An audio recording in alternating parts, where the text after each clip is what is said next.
1947 August 15ರಂದು ನಮ್ಮ ದೇಶಕ್ಕೆ ಸ್ವಾತಂತ್ರ್ಯವನ್ನು ತಂದುಕೊಟ್ಟಂತಹ ಮಹಾತ್ಮ ಗಾಂಧಿಯ ಫೋಟೋವನ್ನು ನಾವಿದುವರೆಗೂ ನೋಟುಗಳಲ್ಲಿ ನೋಡಿಕೊಂಡು ಬಂದವರು. ಆದರೆ ಇನ್ನು ಮುಂದೆ ಅದು ನೋಟುಗಳಲ್ಲಿ ಇರೋದಿಲ್ಲ.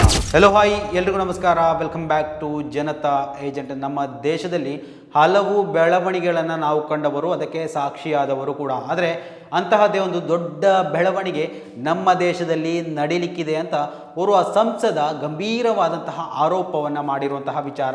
ಸೊ ಈ ಒಂದು ವಿಚಾರದ ಬಗ್ಗೆ ಈ ಒಂದು ವಿಡಿಯೋದಲ್ಲಿ ಎಕ್ಸ್ಪ್ಲೈನ್ ಮಾಡ್ತಾ ಹೋಗ್ತೀನಿ. ದಯವಿಟ್ಟು ಈ ಒಂದು ವಿಡಿಯೋವನ್ನು ನೀವು ಮೊದಲನೇ ಬಾರಿ ವೀಕ್ಷಣೆ ಮಾಡ್ತಾ ಇದ್ದರೆ ದಯವಿಟ್ಟು ಸಬ್ಸ್ಕ್ರೈಬ್ ಮಾಡ್ಕೊಂಡು ನೋಡಿ. ಮಾತ್ರವಲ್ಲ, ನಿರಂತರವಾದ ಅಪ್ಡೇಟ್ನೊಂದಿಗೆ ನಾವು ನಿಮ್ಮ ಮುಂದೆ ಬರ್ತಾ ಇದ್ದೇವೆ.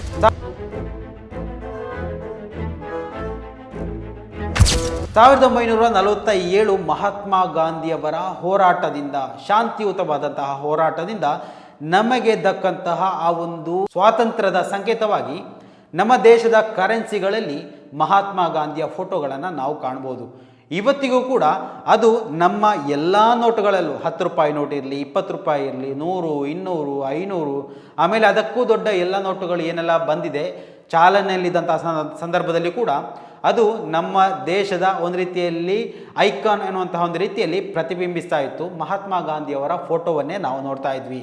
ಆದರೆ ಮುಂದಿನ ದಿವಸಗಳಲ್ಲಿ ಅದಕ್ಕೆ ತಡೆಯಾಗಲಿಕ್ಕಿದೆ. ಕೇಂದ್ರ ಸರ್ಕಾರ ಮಹಾತ್ಮ ಗಾಂಧಿಯ ಫೋಟೋವನ್ನು ತೆಗೆಯುವಂತಹ ಒಂದು ನಿರ್ಣಯಕ್ಕೆ ಅಂಗೀಕಾರ ಮಾಡಲಿಕ್ಕಿದೆ ಎನ್ನುವಂತಹ ಸ್ಫೋಟಕ ವರದಿಯನ್ನು ಕೇರಳದ ಸಂಸದ ಜಾನ್ ಬ್ರಿಟಾಸ್ ಅವರು ಅಚ್ಚರಿಯಾಗಿ ಹೇಳಿಕೆಯನ್ನು ಕೊಟ್ಟಿರುವಂಥದ್ದು. ಆದರೆ ಈ ಒಂದು ಹೇಳಿಕೆಯನ್ನು RBI ಸ್ವತಃ ಅಲ್ಲೆಗಳೆದಿದ್ರೂ ಕೂಡ ಸಾಮಾಜಿಕ ಜಾಲತಾಣದಲ್ಲಿ ದೊಡ್ಡ ಮಟ್ಟದಲ್ಲಿ ಇದು ಸುದ್ದಿ ಆಗ್ತಾ ಇದೆ. ಕರೆನ್ಸಿ ನೋಟುಗಳಿಂದ ಮಹಾತ್ಮ ಗಾಂಧಿಯವರ ಚಿತ್ರವನ್ನು ತೆಗೆದುಹಾಕಲು ಕೇಂದ್ರವು ಮುಂದಾಗಿದೆ ಅಂತ CPM ರಾಜ್ಯಸಭಾ ಸದಸ್ಯ ಜಾನ್ ಬ್ರಿಟಾಸ್ ಅವರು ಆರೋಪವನ್ನು ಮಾಡಿರುವಂಥದ್ದು. ಇಂತಹ ಯಾವುದೇ ಪ್ರಸ್ತಾಪವು ಪರಿಶೀಲನೆಯಲ್ಲಿಲ್ಲ ಅಂತ RBI ಪದೇ ಪದೇ ಹೇಳಿದರೂ ಕೂಡ ಈ ಆರೋಪ ಇವತ್ತು ಗಂಭೀರವಾಗಿ ಕೇಳಿ ಬರ್ತಾ ಇದೆ. ಇಲ್ಲಿ ಸುದ್ದಿಗಾರರೊಂದಿಗೆ ಮಾತನಾಡ್ತಾ ಇದ್ದಂತಹ ಬ್ರಿಟಾಸ್ ಅವರು ಈ ಬಗ್ಗೆ ಈಗಾಗಲೇ ಉನ್ನತ ಮಟ್ಟದ ಸಭೆ ಕೂಡ ನಡೆದಿದೆ, ಇದು ಸರ್ಕಾರದ ಆಲೋಚನೆಯಲ್ಲಿ ಬದಲಾವಣೆಯನ್ನ ಸೂಚಿಸ್ತಾ ಇದೆ ಅಂತ ಕೂಡ ಹೇಳಿದರು. ಅಧಿಕೃತ ನಿರಾಕರಣೆಗಳ ಹೊರತಾಗಿಯೂ ಕೂಡ ಉನ್ನತ ಮಟ್ಟದಲ್ಲಿ ಮೊದಲ ಸುತ್ತಿನ ಚರ್ಚೆಗಳು ಈಗಾಗಲೇ ನಡೆದಿದೆ. ಅಂದರೆ ಕೇಂದ್ರ ಸರ್ಕಾರ ಈ ಒಂದು ವಿಚಾರದ ಬಗ್ಗೆ ಉನ್ನತ ಮಟ್ಟದ ಮೊದಲ ಸಭೆಯನ್ನು ಈಗಾಗಲೇ ನಡೆಸಿಯಾಗಿದೆ ಅಂತ ಕೂಡ ಇಲ್ಲಿ ಆರೋಪವನ್ನು ಮಾಡಲಾಗ್ತಾ ಇದೆ. ಇದು ಕೇವಲ ಊಹಾಪೋಹ ಅಲ್ಲ. ಕರೆನ್ಸಿ ನೋಟುಗಳಿಂದ ಗಾಂಧಿಯವರನ್ನು ತೆಗೆದುಹಾಕುವುದು ದೇಶದ ಚಿಹ್ನೆಗಳನ್ನು ಮರುರೂಪಿಸುವ ದೊಡ್ಡ ಪ್ರಯತ್ನದ ಭಾಗವಾಗಿದೆ ಅಂತ ಜಾನ್ ಬ್ರಿಟಾಸ್ ಅವರು ಆರೋಪವನ್ನು ಮಾಡ್ತಾ ಇರುವಂಥದ್ದು.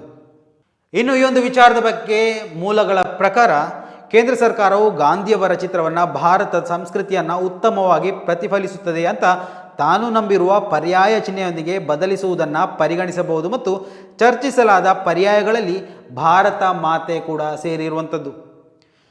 ಆದರೆ ಕೇಂದ್ರದೊಂದಿಗೆ ಸಮಾಲೋಚನೆ ನಡೆಸಿದ ಬಳಿಕವೂ RBI ಕರೆನ್ಸಿ ನೋಟುಗಳ ವಿನ್ಯಾಸವನ್ನು ನಿರ್ಧರಿಸುತ್ತದೆ ಅಂತ ಸರ್ಕಾರಿ ಮೂಲಗಳು ಸಮರ್ಥಿಸಿಕೊಂಡಿದೆ. 1996ರಲ್ಲಿ ಮಹಾತ್ಮ ಗಾಂಧಿ ಸರಣಿಯ ನೋಟುಗಳನ್ನು ಚಲಾವಣೆಗೆ ತಂದ ಬಳಿಕ ಎಲ್ಲ ಮುಖಬಲೆಯ ನೋಟುಗಳಲ್ಲಿ ಮಹಾತ್ಮ ಗಾಂಧಿಯವರ ಚಿತ್ರವು ಖಾಯಂ ವೈಶಿಷ್ಟ್ಯವಾಗಿತ್ತು. 2022ರಲ್ಲಿ RBI ನೋಟುಗಳಿಂದ ಗಾಂಧಿಯವರ ಚಿತ್ರವನ್ನು ತೆಗೆದುಹಾಕಲಾಗುತ್ತೆ ಎಂಬ ಮಾಧ್ಯಮ ವರದಿಗಳನ್ನು ಅಧಿಕೃತ ಹೇಳಿಕೆಯಲ್ಲಿ ಸ್ಪಷ್ಟವಾಗಿ ನಿರಾಕರಣೆ ಮಾಡಿತ್ತು. ಕೆಲವು ಮುಖಬೆಲೆಗಳ ನೋಟುಗಳಲ್ಲಿ ರವೀಂದ್ರನಾಥ್ ಟಾಗೋರ್ ಮತ್ತು APJ ಅಬ್ದುಲ್ ಕಲಾಂ ಅವರಂತಹ ಗಣ್ಯ ವ್ಯಕ್ತಿಗಳ ಚಿತ್ರಗಳನ್ನು ಮುದ್ರಿಸುವುದನ್ನು ವಿತ್ತ ಸಚಿವಾಲಯವು ಪರಿಶೀಲನೆ ಮಾಡ್ತಾ ಇದೆ ಎಂಬ ವರದಿಗಳ ಹಿನ್ನೆಲೆಯಲ್ಲಿ ಈ ಸ್ಪಷ್ಟನೆ ಹೊರಬಂದಿತ್ತು. ಸರ್ಕಾರವು ಪ್ರತಿಪಕ್ಷಗಳ ವಿರೋಧದ ನಡುವೆ ನರೇಗಾ ಕಾಯ್ದೆಯಿಂದ ಮಹಾತ್ಮ ಗಾಂಧಿಯವರ ಹೆಸರನ್ನು ಕೈಬಿಟ್ಟು ಹಲವು ಮಹತ್ವದ ಬದಲಾವಣೆಗಳೊಂದಿಗೆ VBG ರಾಮ್ಜಿ ಮಸೂದೆಯನ್ನು ತಂದ ಬಳಿಕ ಈ ವಿಷಯವು ಮತ್ತೆ ಮುನ್ನೆಲೆಗೆ ಬರ್ತಾ ಇರುವಂಥದ್ದು. ಅಂದರೆ ಜಾನ್ ಬ್ರಿಟಾಸ್ ಅವರು ಏಕಾಏಕಿ ಬಂದು ಹೇಳಿದ್ದಲ್ಲ, VBG ರಾಮ್ಜಿ ಮಸೂದೆಯನ್ನು ಜಾರಿಗೆ ತಂದ ಬಳಿಕ ಸಂಸದನ ಈ ಒಂದು ಹೇಳಿಕೆ ಹೊರಗಡೆ ಬರ್ತಾ ಇರುವಂಥದ್ದು. ಅಂದರೆ ನಮ್ಮ ನೋಟುಗಳಿಂದ ಗಾಂಧೀಜಿಯವರ ಆ ಒಂದು ಮುಖವನ್ನು ತೆಗೆಯೋದಕ್ಕೆ ಪ್ರಾಥಮಿಕ ಹಂತದ ಆ ಒಂದು ಚರ್ಚೆಗಳು ಮೊದಲೇ ನಡೆದು ಹೋಗಿದೆ. ಈ ಒಂದು ವಿಚಾರಗಳನ್ನು ಮತ್ತೆ ಮತ್ತೆ RBI ತಿರಸ್ಕಾರ ಮಾಡ್ತಾ ಇದ್ರು ಕೂಡ ಇದು RBIಗೆ ಗೊತ್ತಿದ್ದುಕೊಂಡೇ ಈ ಒಂದು ಸಮಾಲೋಚನೆಗಳು ನಡೀತಾ ಇದೆ.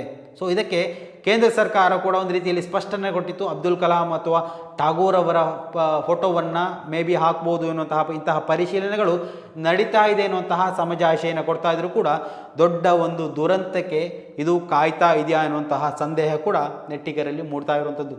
ಸೊ ಸ್ನೇಹಿತರೆ, ಈ ಒಂದು ವಿಚಾರದಲ್ಲಿ ನಿಮ್ಮ ಅಭಿಪ್ರಾಯಗಳನ್ನು ಕೂಡ ಕಮೆಂಟ್ ಮಾಡಿ. ಮುಂದಿನ ಮಾಹಿತಿಯೊಂದಿಗೆ ಮತ್ತೆ ಭೇಟಿಯಾಗೋಣ. ಅಲ್ಲಿವರೆಗೂ ನಮಸ್ಕಾರ.